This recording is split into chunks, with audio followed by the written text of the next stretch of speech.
What's up guys, I'm randomfrankp, back with some cool tech under $50 for February, the series where we show off some of the best tech you can buy under that price point. If you see anything you like, I'll have it all listed for you in the description down below so you can check it out. And shout out to last month's winners. I'll be in contact with you guys so you can claim your tech. And if you want to win something from this episode, all you gotta do is hit that thumbs up button and comment down below your favorite product and why. And I also promise this month I won't do anything stupid like last episode. Yeah. Now starting off are my go-to earbuds. These are the Kzz SN. They are balanced IEMs. They have dual drivers inside to enhance the audio. And you know, they're not audiophile grade at this price, but they definitely sound better than my stock iPhone earbuds that I've been using for the past few years now. And they look pretty cool. It's a resin housing with its aluminum alloy, and they're also detachable from the cable. It just fits into the gold-plated pins here for easy cable management. And these also come in the cyan color that I have. You can get it in all black or a silver and purple color. Now fitting at first, that's like a bit to get used to if you're not used to earbuds like this, but once you figure out how the wire kind of hooks around your ear and then the way it fits inside, it's definitely more comfortable in the long run, and now it's not going to just fall out of your ear. These are known as like their base model. They have tons of different earbuds from this company. And I would say, yeah, there's definitely a good amount of bass there, but probably more of an emphasis on the mids and high ends because the vocals and a lot of the treble really sparkled a lot. But honestly, for just $23, absolutely no complaints from me. They sound good, they look really cool. And literally for just $1 more, you can get these with a built-in mic and an audio control button on the cable itself. So if you need a new pair of IEMs, these are a fantastic option.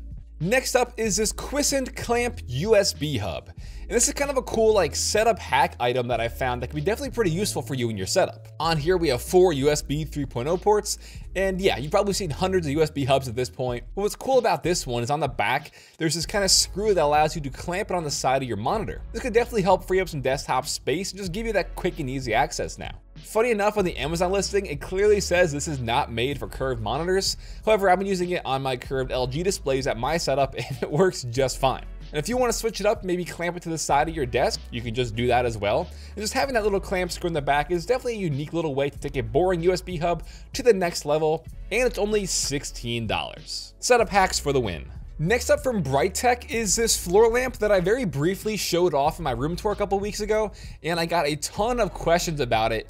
And I actually use it all around my studio for helping me film and stuff like that, but it's definitely a piece of modern decor, and that's a BrightTech Tilt LED lamp. I think it looks pretty cool, and it's definitely going to give your room that more modern look.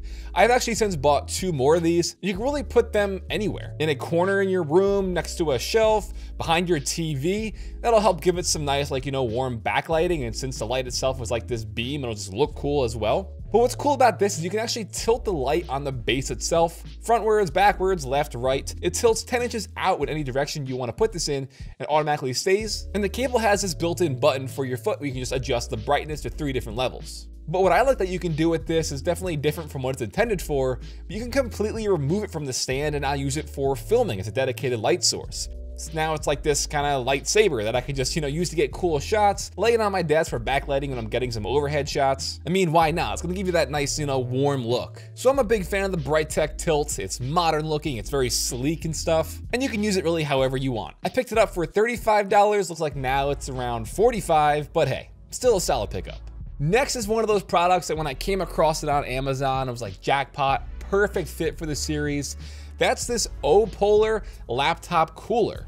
It's this mini fan that could really help cut down the temps on if you have like a gaming laptop or something like that. If your laptop just runs a little bit too warm, it's a mini personal fan that you could also use in different ways. So first and foremost, yes, as it's intended for your laptop, this is meant to attach to the side or the back of it wherever you have your exhaust fans. When you plug it in with the USB cable, it'll help dissipate the heat and can cool your laptop down. Now it says in their listing it can cool it anywhere from 18 to 50 degrees Fahrenheit, which admittedly sounds a little too good to be true. And unfortunately, since I don't have one of those thick laptops anymore for gaming, I couldn't put that to the test. However, after just testing it out for a bit, it might not be too hard to doubt. So this model here has an LCD screen on the unit itself so you can see the temperature it's at and what speed you set it to, and there are 13 different cooling speeds. So it'll show you in real time the temperature on the cooler itself, giving you a better idea of what's going on, and you can easily monitor it. Then next to the screen, there are 3 buttons. The plus and minus is for changing the modes, and the manual and power button in the middle is just for kind of, manually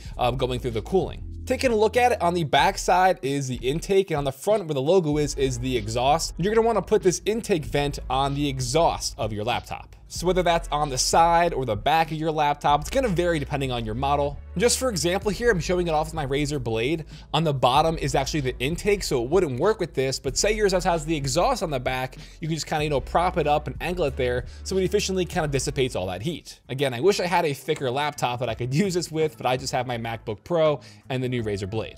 So if you've got one of those thick boys, this will definitely help you out. And to help it stay put, it has these two kind of prongs. You can clamp it on the side. It also comes with this metal plate that attaches to the bottom, so you could easily stick it on and then use some of the 3M adhesive so it stays there. There's also a plastic one with suction cups. And it also comes with these 3 rubber fittings that attaches to the intake so you can seamlessly line it up with your laptop so you get more efficient cooling. Then before we move on, it also showed on the listing that you can use this with your Nintendo Switch. I didn't know the Switch had any heating issues, but you can use it with that. And another little cool thing is you can kind of just put this on your desktop and use it like a little mini personal fan there. Just aim it towards you. Yeah, it'll work. This mini laptop cooler is only $29. Then last but not least is the brand new Corsair Harpoon wireless mouse. They showed this off at CES, and this is essentially changing the way that wireless peripherals are being made, because with their slipstream technology in here, it's just 10 times more efficient than any other wireless peripheral on the market right now. So like I said, they announced it and showed it off at CES, and right then I was hooked. This was being demoed in a room with like 20 other PCs, and the PC was nowhere near this, and there was 0 interruptions or hiccups. It's got 1 millisecond response time, and with the slipstream technology, it's delivering those packets quicker and more efficiently. The mouse itself is pretty compact. Nothing's really changed from the last Harpoon wireless model. You got your rubber side grips, your DPI button in the middle, plus a forward and backward button on the left side. But just the big thing here is the new slipstream integration. And they also upgraded their sensor to the Pixar PMW3325, and it still comes in at under 100 grams. Now it also does have built-in Bluetooth, but when you use it with the 2.4 gigahertz slipstream technology, the little USB receiver it comes with can be used with 3 other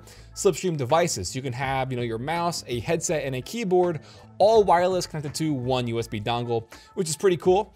And for battery life, it lasts up to 45 hours over the slipstream and up to, I believe, 60 hours over just, native Bluetooth built in.